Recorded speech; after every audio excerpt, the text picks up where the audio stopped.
We got to break Cereba up. Cereba is a cartel. We have to own our grid because we paid for it. You had it too long. That's number one. We need to control the purchasing of fuel because we pay for it. We should be in charge of buying it. The fuel companies, you better buckle up too. Jackson Point pipeline have to be reverted back to the ownership of the country. Oh, Mario, you can't tell them how to operate their business. Well, yes, we can. Having this idea that you're going to impose what's best because of what the law tells you can do will cause an uprising in this country that you've never seen before. My children are going to be saddled with the debt of a billionaire so that he can have his name printed on everything we got around here. Because, let me tell you something, this is Dart Island.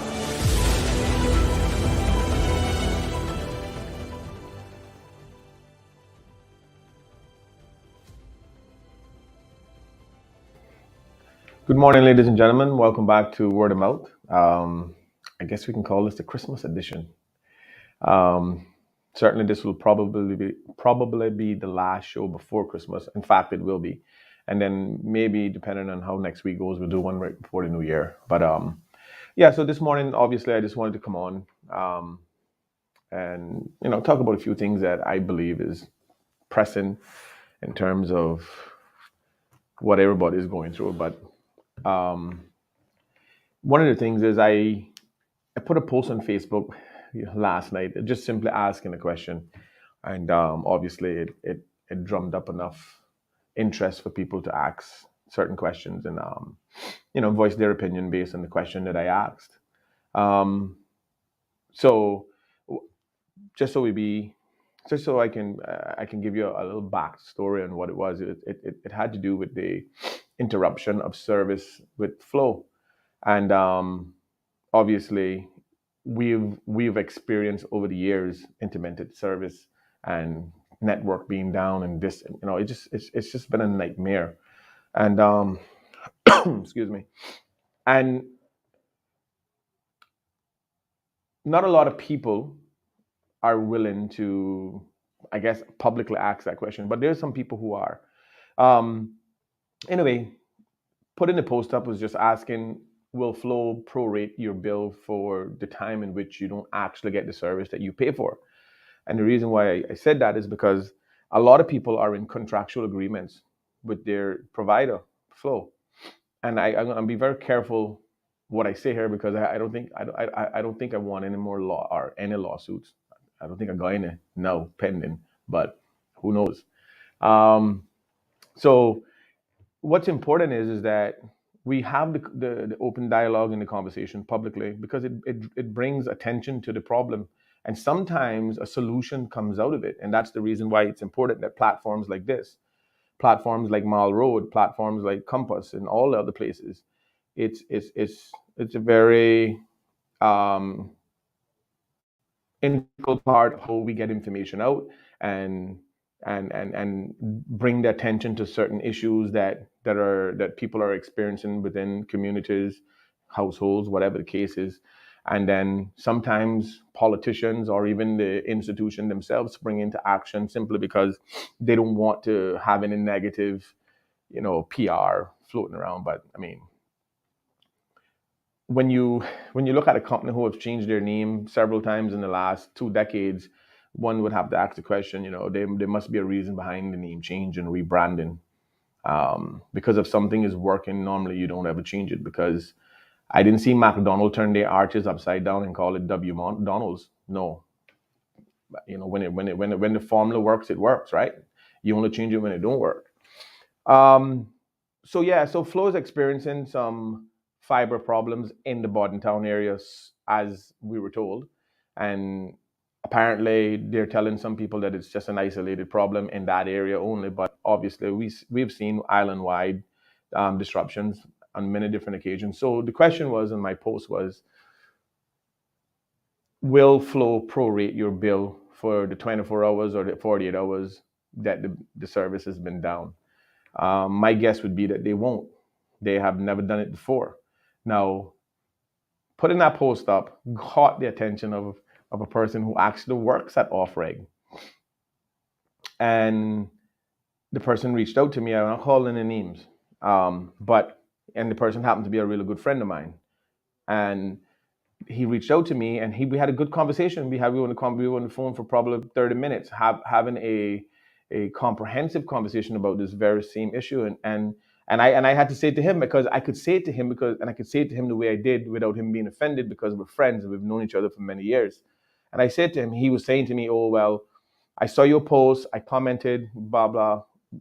And I said to him, I said, "Yeah, but all due respect, me as a consumer, I don't need anybody in Offreg to be calling and asking why the service down and when they're gonna get back up. That's not the problem. That's not the problem.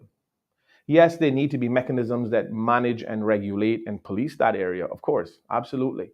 But that's not the point I'm trying to make. My post was very, very clear.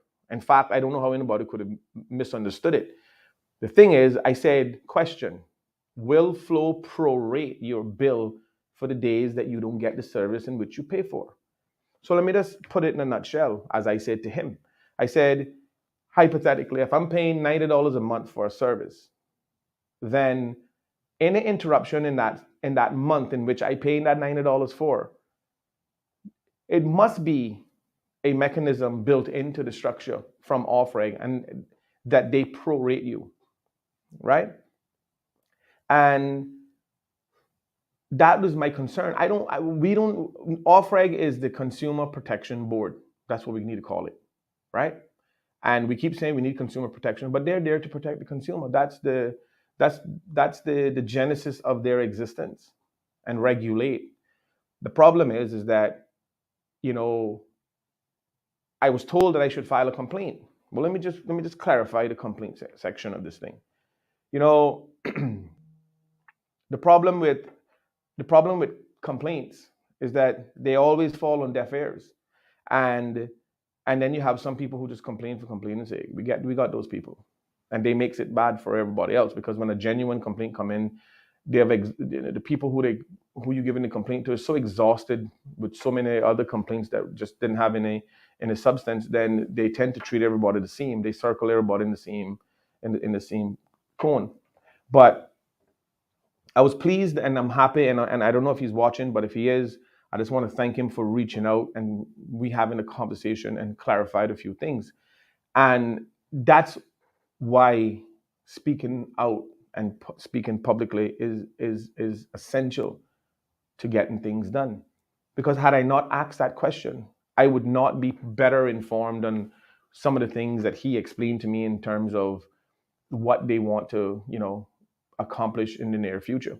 So, he did call Flow. He did find out, or he found out what they told him. So to no fault of his own, he can only go off of what they say. And the reality is that regardless of what they said, they have contracted customers who were experiencing no service for which they're paying for. Now, I totally understand that there's no perfect system. I understand that there are going to be some hiccups along the way. But that's the reason I draw the reference to the McDonald's brand, right? Is that you don't change certain things that work in. The problem is that the service in which they provide and that they have been providing is under a contract with individual customers. And if for any reason that contract is in breach, they should be the persons responsible for the compensation. I mean, they don't ever charge you less. In fact, sometimes they charge you more, and you have to go in and say, "Well, can you tell me why you charge me this?" And then they'll, "Oh, sorry, we didn't pull it off your bill." That's happened more times than I'd like to remember. And that's the reason why I don't do postpaid for any phone company. I do prepaid. I buy $70 worth of data and minutes every month. I can terminate that at any point. That's in my hands. But at the end of the day, here is one of the points I wanted to highlight, and one of the things that I wanted to emphasize on. Flow has a cable box system, and they sell you packages, and every package has a certain price depending on your package. You got the premium, whatever it is. Some are less, some are more. And I know for a fact, and I'm not speaking something that I heard, I know for a fact that on their Flow network box or their cable box that you get your TV service from them, there's a package where you can get the networks, you can get the premium channels, whatever. One of the reasons why I specifically got the networks was because I knew that the networks, ABC, CBS, Fox, and all those networks broadcast sports. And when they broadcast sports, you have an opportunity to watch it without having a sports package. Okay? So what Flow has started doing these last couple of years is they start blocking out the NFL that are being broadcast for free on networks. But yet you still paying for the networks.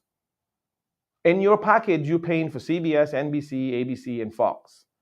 But every Sunday during football season, they block it out. And the message that it blocked out on the screen doesn't say, oh, regional block out. It says Flow on the bottom. It's a message from Flow encouraging you to buy an NFL package.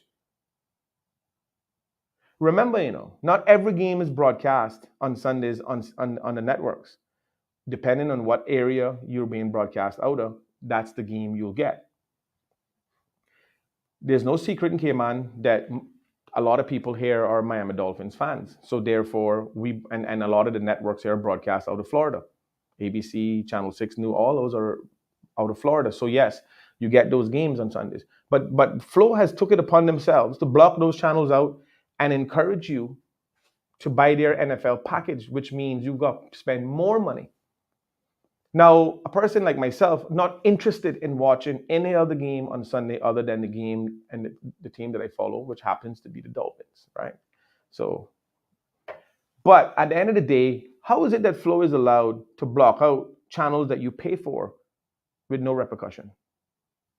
Because I can tell you, when Ali was at Offreg, I called him directly. And you know what he asked me? Well, did you try to resolve this with your provider? I said, listen, you think I would have picked up the phone to find the time to call you if I hadn't already been exhausted at Flow? I called Flow. Couldn't even get nobody on the phone. So my question is to the person that I know could be watching, who contacted me this morning. How is it that Flow is allowed to block out channels and force you to buy a package that they also offer when you already paying for a network that they have blocked out? Now, I can understand if their package channels were on there and I tried to access it and I didn't pay. I can understand them having a message saying, hey, if you want to access this channel, please contact our office or go online and purchase this package. I get that. But when that contract was initially signed, it was for the networks and some of the movie channels and whatnot. Flow has took it upon themselves to block those channels on Sundays to try to force you to buy their package to get more money out of you. How could that be? How could that be right? But there, I leave it for my good friend over at Offreg, who I spoke to this morning. I leave it for him to investigate that, because he assured me that if you make a complaint, he'll definitely pursue it and get to the bottom of it. So I will encourage anybody who have any issues with any of your utilities, please go in and file a complaint. Now, what he did say to me is that the first question he'll ask, well, did you try to resolve it with the provider?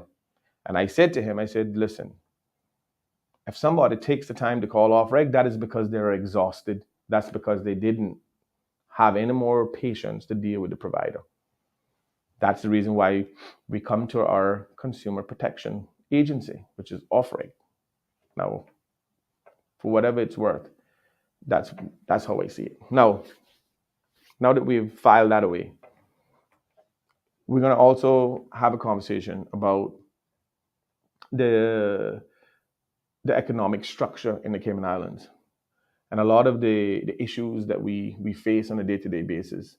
Now, we know that cost of living is a pressing issue, and it's probably the biggest shadow over our head because everybody suffers from the enduring cost of living that has not, let up in 25, 30 years.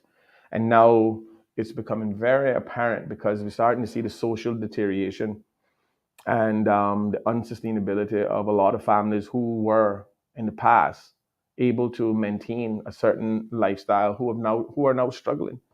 So when you talk about the trickle down effect, first of all, that don't work. Trickle down economics is a pile of foolishness.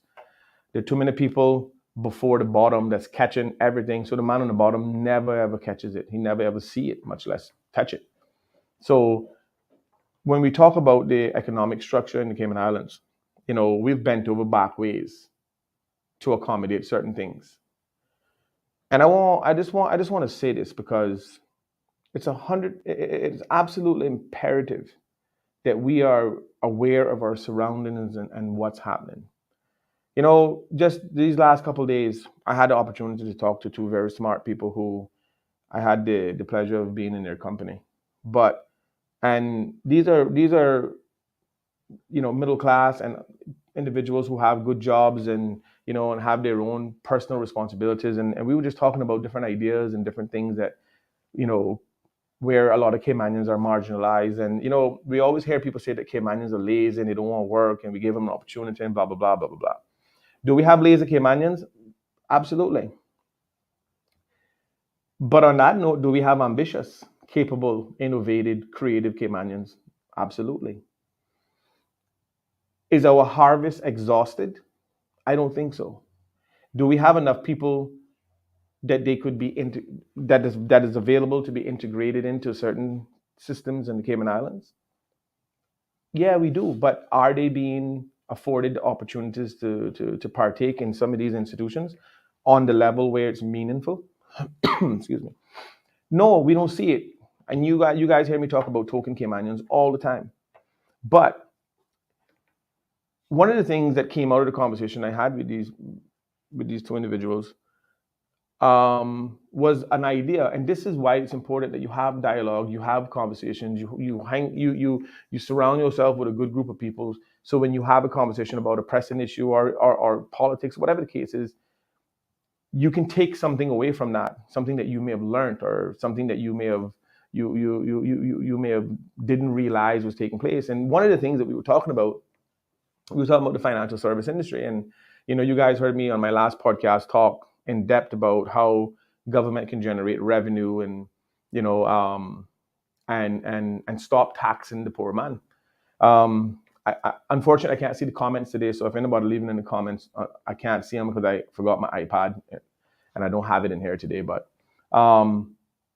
again, we was talking about the financial service industry and how a lot of Caymanians are constantly marginalized and not able to even have an opportunity to partake in those institutions. So the distribution of wealth has been limited.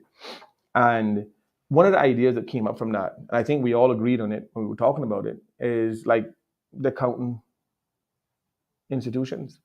Now, in the financial service industry, we have mutual funds and hedge funds and a lot of different investment vehicles that we manage here, right? That makes up the financial service industry. And in order to provide an adequate and efficient service and to these companies, we have to have law firms and accounting firms and trust companies and bankers, whatever the case is. And they work managing these funds.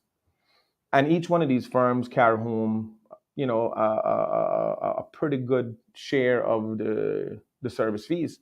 Now, how the structure is currently set up, and I'm sure that a lot of these lawyers and a lot of these accountants who carry home the big bonuses, and let me just state this for the record. I don't have any problem with any equity partner or any top dog in any of these institutions making millions of dollars. And I really don't. In fact, kudos, power to you. I don't have a problem with that. I pointed out simply to illustrate that if we can create an environment where a person could live in the Cayman Islands and work in the Cayman Islands and work in an institution in the Cayman Islands, that they can carry home $5 and $6 million a year bonus, then why we got people starving? Why we got Caymanian people starving? Why we got Caymanian people losing their homes because they can't afford to keep up with the pace of cost of living, so they fall behind on their mortgage and then they end up going into foreclosure? So if we can create an environment for this, then why we can't create one for that? That's the reason why I pointed out all the time. That's why I illustrated in that manner. So the conversation we had was, well, how could we have more ownership within these institutions? So there's around $3 trillion being managed in all of these mutual funds and hedge funds every year in the Cayman Islands. Roughly 25% of that goes into the service fees to service these companies, right? And that goes to the law firms, accounting firms, and the banks, right? Those are the people who carry home the money. So each one of these institutions have administrators who work below the directors and the seniors and the partners and whatnot, who do all of the legwork, right? The administrators.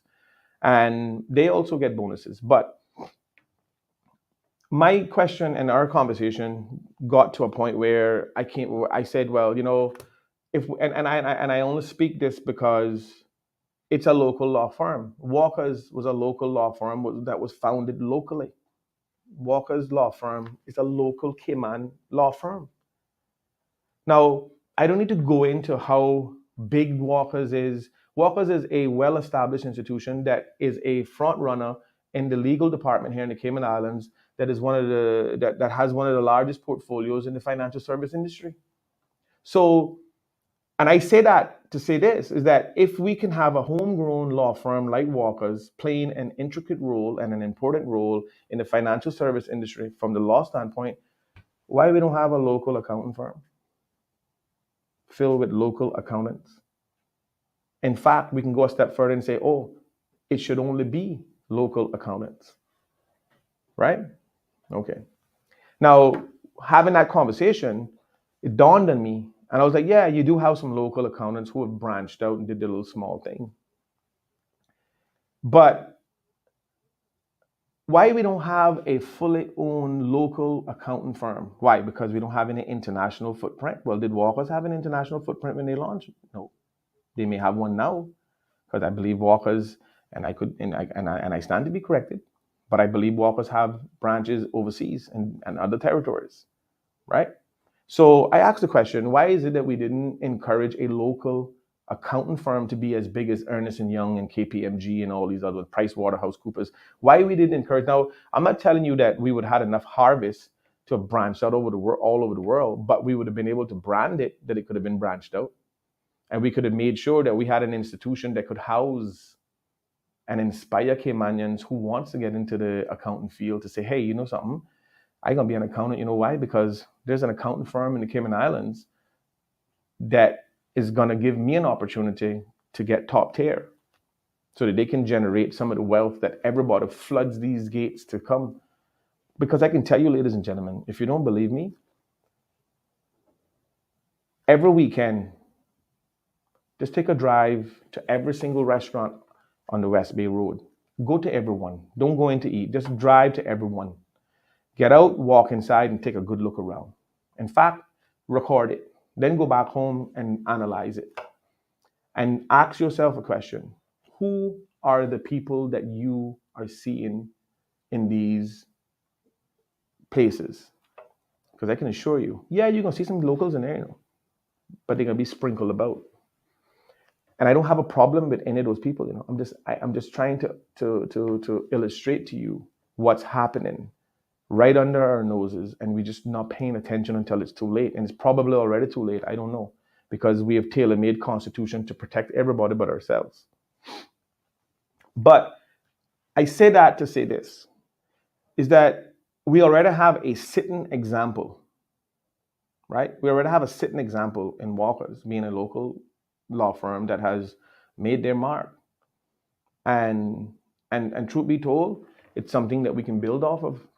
So I asked myself the question, why don't we have a locally grown accounting firm that has a strong grip, like how Walker's have in the legal side of it? We got Ernst & Young headed by a Caymanian. Yeah, Ernst & Young is headed by a Caymanian. So if that Caymanian is good enough to head Ernst & Young, which is an internationally recognized accounting firm, then he could have been just as capable of spearheading a local law firm. I mean, a local accounting firm that could have had an impact. Now, I know one will argue, oh well, they probably wouldn't get the business that Ernst & Young get because they have this international presence.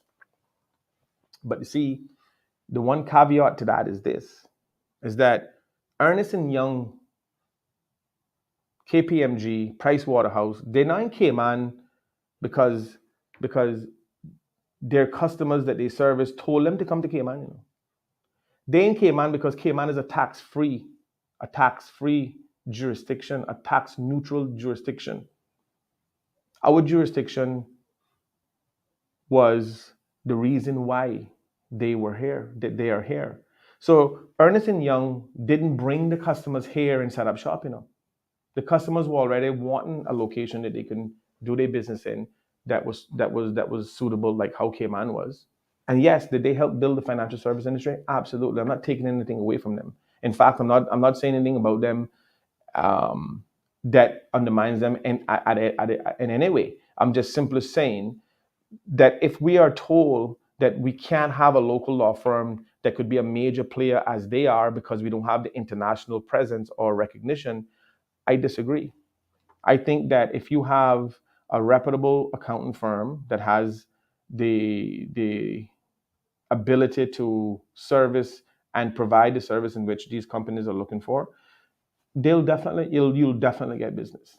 And I can tell you why, because a lot of the law firms and accounting firms, they change businesses all the time. You got some companies that will move from one law firm to the next.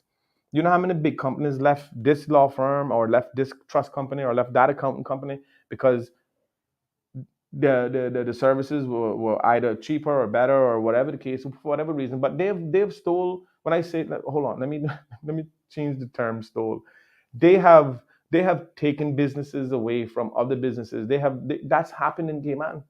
You've had companies change law firms, and that probably happening right now as we speak. So I'm simply saying is that we should encourage, institutions that is providing these services that is raking in the millions of dollars every year, so that wealth could be also distributed amongst the local people.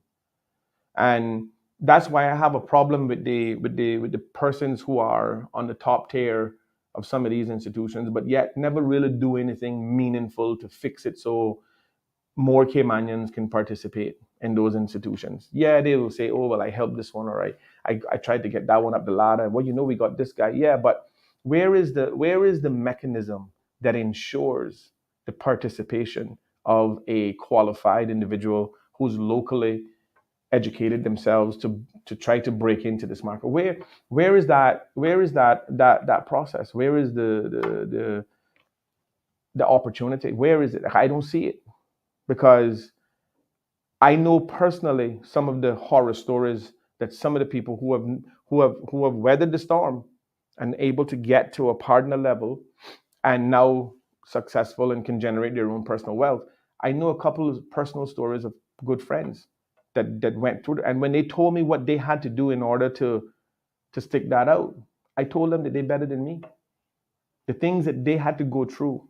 But the reason why they were put through such a rigorous process is because they were being groomed. They were being groomed to accept the system for what it was.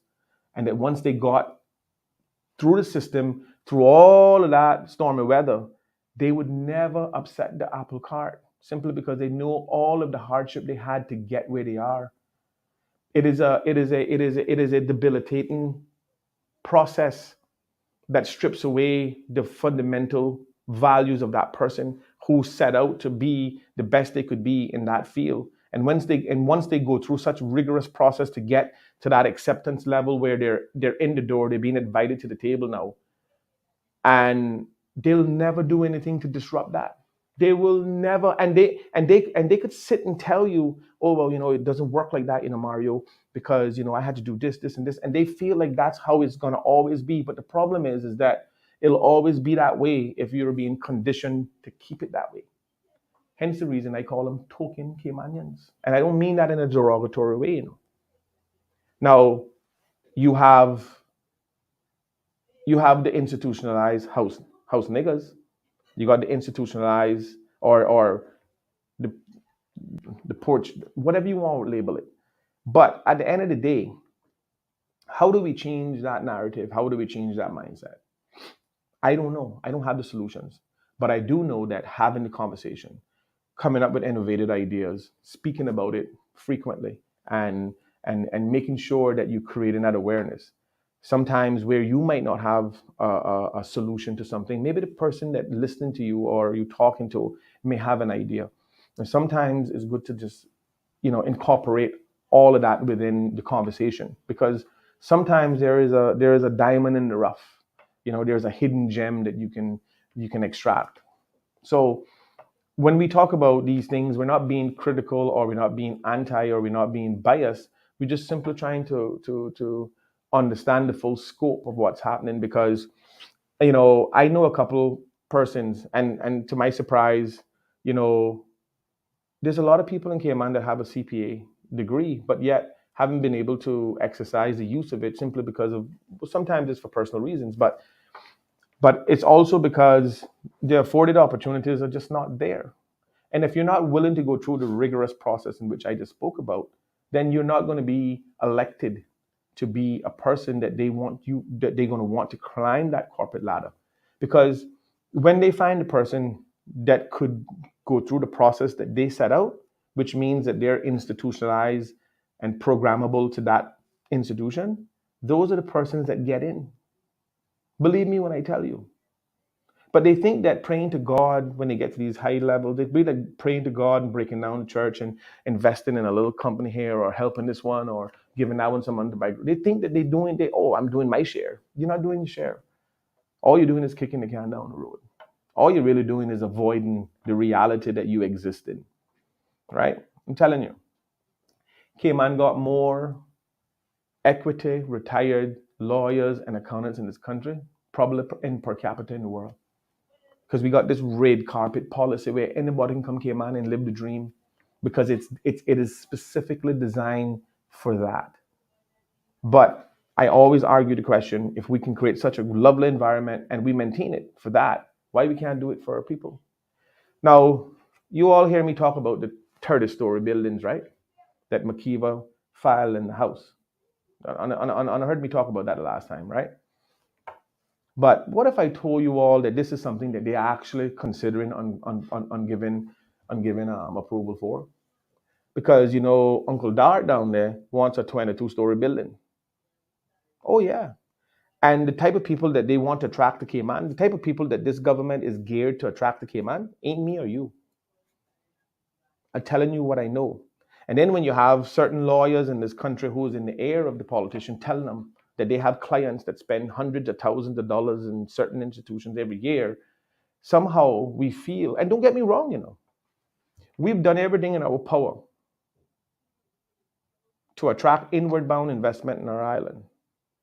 But we've never looked at how that investment could be properly distributed, that it could generate certain small wealth, financial securities for families in the Cayman Islands or individuals who are in that field. We've never done that. So when I hear politicians aligning themselves with the idea that they can go in cabinet and approve 30-story buildings, whereas that may be their plan, but that's not going to happen in the Cayman Islands. Now, Section 72 of the Constitution gives us the ability to launch a petition, to have a referendum, to make that decision ourselves. And I can assure you that if this government decides to go into cabinet and approve 30-story buildings in this country because of Makiva Bush, who was brave enough, because I can assure you, and he not behind it, he was just brave enough and be stupid enough, because he already on his way out to go and put that in. Because that's not the craziest thing we heard Makiva ask for. So Mac, you push it through and we'll approve it. But you must understand politics in the Cayman Islands, You must understand what's at stake here, You understand? Mark, you're on your way out, so you might as well put everything through. Now, the one referendum that I agree with is, the one that I saw come to the House most recently about gambling and marijuana. We need to have a vote on it. End of story. If we vote for it, we do it. If we vote against it, we don't do it. No more arguments. People have spoken. So I want to know when the government plan to have public consultation about this 30-story building motion that Makiba Bush sent in, when they plan to have public consultation about that. Because if the government refuses to have public consultation, just go into cabinet and approve it, we'll take the consultation to the streets. We'll have our own consultation and we'll hand them the petition and say, hey, pump your brakes on that. We're going to have a referendum. The people are going to vote on that. That's how we're going to run this ship from here on out. We're not allowing these politicians to sit flat on their asses and make decisions that are going to and saddle me with their debt, saddle my children with their foolish ideas. We saw Alden run Cayman aground 2007, 2008 because he was too stupid to understand that a recession would come in after being warned. But now they're planning to go England and watch him be knighted. But I'm glad they're knighting him in England. I'm glad that's where they're going to do it. Because at the end of the day, you know, if Allen was a real patriotic Caymanian, he would refuse that knighthood. But you see, he never refused something that he fought for. That's half the reason why he sell us out. You want to go down as Sir Alden McLaughlin? Kudos to you. You enjoy the blood of the slaves that died building that institution to where it is today, the monarchy. You go ahead. You go right ahead and subscribe to the institutions that has oppressed the largest population in the world. You go right ahead, Mr. Alden McLaughlin, you subscribe to that. Because all that really does is remind me every time I see your name written after you get the official knighthood is that you are an institutionalized house nigger. Yeah, that's all I gotta do is remind me who you are and never trust you ever again. So for all of you out there that get on the OBEs and all on the British handed down awards, I'm gonna go right ahead and understand that you're part and agreeing to the institution that wears stolen jewels, you know. I don't understand that, right? But anyway, we won't go too far down that rabbit hole. So when we realize what's happening here in Cayman, we need to be very careful on how we go about certain things. Because we have allowed the institutions to manipulate the system, self-regulate, and now it's time for us to step in. So when you hear them talking about 30-story buildings and blah, blah, blah, blah, blah, blah, those are the type of people we need to come in here. And, you know, what really boils my blood, I mean, to a point where the kettle whistles, that's how hot my blood gets. You know, that I can hear these politicians talk so passionately about these things, but yet I don't heard one of them talk passionately about mechanisms or solutions for the lower income and the small man. I don't hear them championing those causes. They do that. What they do every election or every election cycle is they do their best to try to do some tangible things within the neighborhood. Speed bumps, paved roads, street lights, stupid stuff, turkey politics. So it's important that we focus in on being smart and understanding our surroundings. So when a politician knocks on your door, you can have a laundry list of things that you need to ask him. And if he can't answer if there's one question on that list he can't answer, kick him out your house and run him out your yard. That's what you need to start doing around here. I don't think we will ever attain a full educated democracy, but we can start the mission. I'm telling you, because, you know, this last week I've learned something, and I'm very, very disappointed in what I learned. I can't share it, but my actions will now change because of what I learned. And it's unfortunate because I always kind of knew, but I just didn't want to fully, you know, tell myself that was the situation. But now that I heard it with my own two ears, I know what the situation is.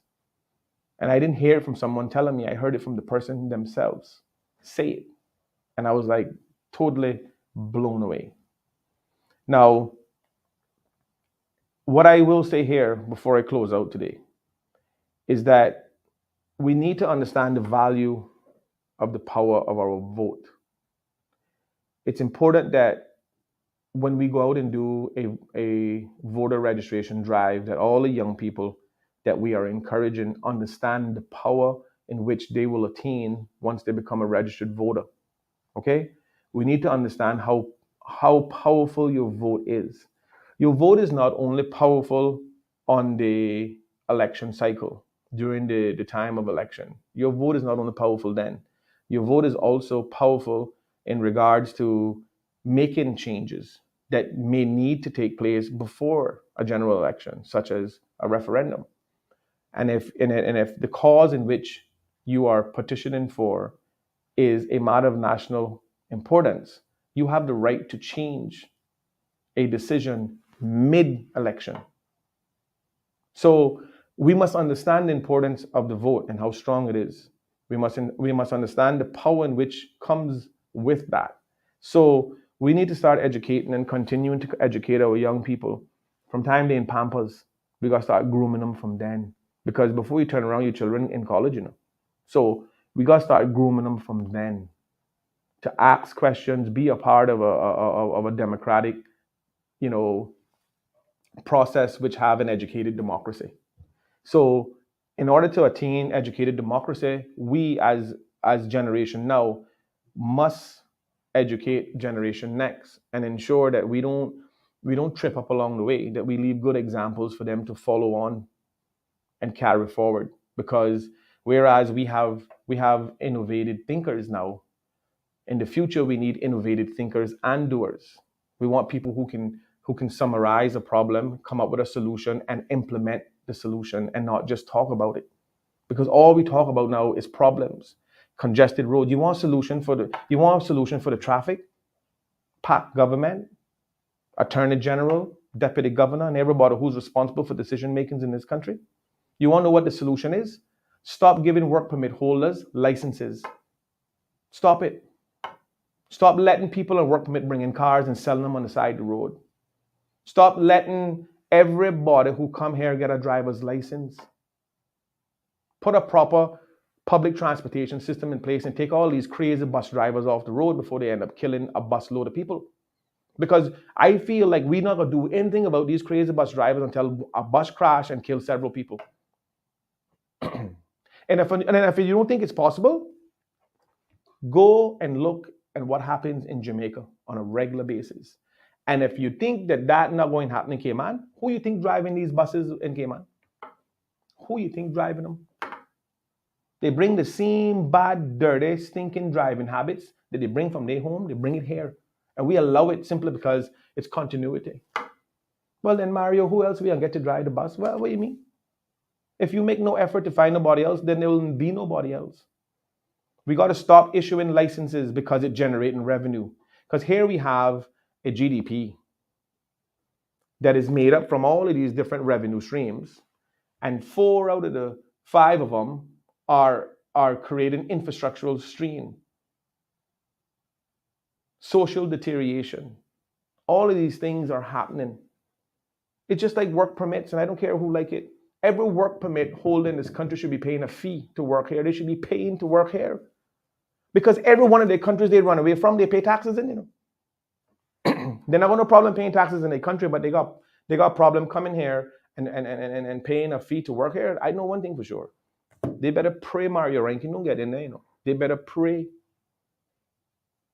Because there are going to be a lot of changes in this country. Cayman will be the best run country in the world when the right people get in there. So that's why it's important we continue to have the conversation, inspire young people to get involved, get them involved, because they're going to be the innovative thinkers and doers. And then we're going to need them to implement the solutions in which they come up with. So at the end of the day, this is the sort of thing that we need to continue to talk about. And obviously, I can give CUC a Christmas blay today, right? Because in the new year, we're going full hog, because what's happening at CUC need to change. And I don't care how many glamorous people they go over there about, oh, this one isn't that. And let me tell you something. When in the history of CUC have you seen the amount of PR, public relation stuff that they put out now? Savage Consultant sent me over 10 emails for a survey. I yet to open any of them because they don't want to hear my opinion. I think CUC already have a good idea of where I stand and what my opinion is. I'm not telling you that CUC is not a good establishment. I'm just simply saying is that pivot that's supposed to be balanced in the middle isn't pivoted at all. It's pivoted in their favor. And whereas they're at the top of that landslide, we at the bottom. I can assure you that. And if they wanted to be good corporate citizens in this country, all the money that they collect from Data Link should have been put towards the cost of fuel. So there's an idea, government, and I want to find some money instead of taxing people. Somebody pick up the phone, send an email, have a conversation with Richard Hugh and everybody who falls in line after him, even if it's Fortis Abroad, whoever it is that is in charge of Data Link, and have the ability to say, okay, since we charge in utility companies a fee to operate on a grid that is on our land that should belong to the sovereignty of the country and the people, we're going to take the money that comes from that and we're going to put it toward the cost of fuel. Why they don't do that? Or why they don't take the money and break it up into shares and buy and give every consumer a piece? Oh, well, it's only $5-6 million, whatever. I don't care what it is.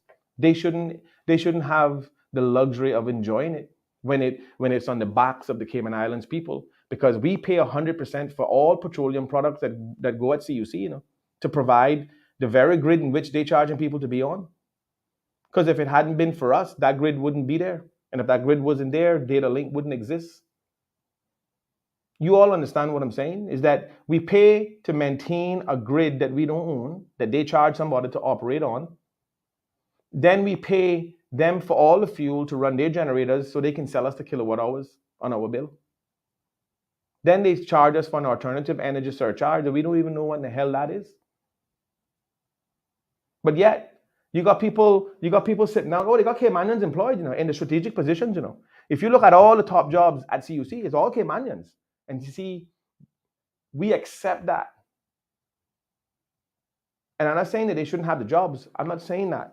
They do good in what they do. What I'm saying is that they feel like doing that creates this buffer that people like me and other persons who are in tune to what's really happening will just go away, and that would be enough for them to say, well, at least they employ Caymanians. Well, you would think that if you're the only utility company in the island that got this sweetheart deal, that the least you could do is provide a good service and hire Caymanians. I mean, for God's sakes, God forbid they hired a foreigner. I guess that would be the worst thing in the world, right? Anyway, I'm being hypothetical. I wasn't being serious. I was speaking hypothetically. But so at the end of the day, CUC, we'll be back on the job January come, believe me. And we're not gonna stop dealing with this until we get change. We're not gonna stop pushing until we get change. Every piece of infrastructure that is built on roadside and private land in this country need to be owned by this country. I don't mind if a light pole in my yard, if it goes into the sovereignty well of money, then okay, I'll donate my pole on my land. No problem. But I'm gonna let you put a pole in my land that you're gonna charge me to use? Can you imagine? Can you imagine? If you got a light pole in your yard, you being charged to use the very light pole in your yard, Anyway, as I said, we'll deal with that in January. You all hear me talk about this all the time. But anyway, hopefully in January we can get some traction and get some things done and change some things, because I'm just tired of the lip service, man. All these politicians are a bunch of cowards. And as I mentioned earlier, I heard somebody say something out of my own two ears, and it's very disappointing what I heard. Very, very disappointing. But I can tell you this: they're gonna pay the price. They're not building no 30-story buildings in Cayman. Let me just say this very clear. They're not building no 30-story buildings in Cayman. So all of you at DART Enterprise that down there banking on the issue that cabinet gonna go in and approve 30-story buildings so you can get your 22-story building approval down here, you can scratch that off your list now. Don't spend I'm giving you fair warning. Don't spend no more money in planning, architectural drawings, and PR and glossy ads, and stop spending the money. I'm gonna save you some millions now. You're not building no 20 or 30-story buildings in the Cayman Islands. You know why? Because if government decides that they're going to go in cabinet and privately approve that, we taking them to referendum. We launching a petition and we taking them to referendum, and we the people will vote whether we want 30-story building in the Cayman Islands. End of story. So government can twiddle their thumb and make promises to all their little buddies all they want. Go right ahead. Ask Alden and Mose and them what happened with them with the cruise port. Go ahead. Government spent $9 million of our money promoting that garbage. That was Sir Alden going to get knighthood for doing. Running us into financial ruins, building schools that still not finished. But yet we're going to knight this person? But you know what?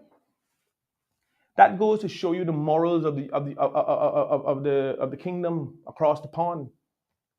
That's who they knight. They knight people who don't know worthy. I mean, the queen walk around with stolen jewels on her head all these years. All them jewels on her head, and she never work for none of them. Largest landowner in the world. Why you think they're the largest landowner in the world? You ever heard the term the sun never sets on the British Empire? You know why they coined that phrase? It's because they got land and colonies all over the world. So whenever the sun sets in one spot, it rises in the next. So it never sets on the British Empire. That's how they coined that phrase. So that just goes to show you, that goes to tell you, anybody who subscribed to that ain't no better than them. Believe me. But anyway, I'll leave it there. But I want to wish everybody a Merry Christmas. You all be safe. Please be safe. You know, reach out to family members that you haven't talked to in years. Find the people that you care about. Remind everybody how much they mean to you. Tell them you love them, because I can tell you, time is limited. It's limited and it's unforgiving. So for all of you who have a gripe with a family member, I'm not telling you what to do. I'm just suggesting, my advice is to fix that. Mend that bridge. Go and fix that problem, no matter what it is. Just fix it, because there'll come a day when you're not going to have an opportunity. There will come a day when you won't have an opportunity to do so. And you'll have private regrets, silent regrets that you didn't do it. Now you have a chance to do it. So for everybody who have a mother and a father that's still living, have a brother or a sister that's still living, or a friend or anybody that's close to you that's still living, make it a point over this Christmas holiday to reach out and express how you feel, because you may never get an opportunity to do it again. Believe me. Trust me when I tell you that. So Merry Christmas, Happy New Year, and thank you all for watching Word of Mouth, and thank you for always being a part of the conversation, and share it with your friends. We got a YouTube channel back up and running, so hopefully in the new year we'll have everything structured where we can be on more frequently and get our roundtable discussion with the young people up and running, which I'm working on right now. So be safe, and we'll talk to you in the new year. Have a good one.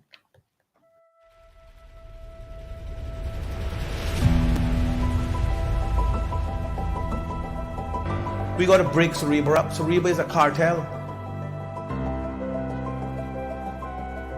We have to own our grid because we paid for it. You had it too long. That's number one.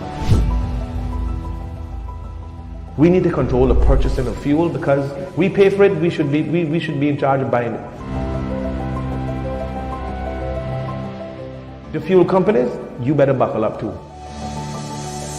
Jackson Point pipeline have to be reverted back to the ownership of the country. Oh, Mario, you can't tell them how to operate their business. Well, yes, we can. Having this idea that you're going to impose what's best because of what the law tells you can do will cause an uprising in this country that you've never seen before. My children are going to be saddled with the debt of a billionaire so that he can have his name printed on everything we got around here. Because let me tell you something, this is Dart Island.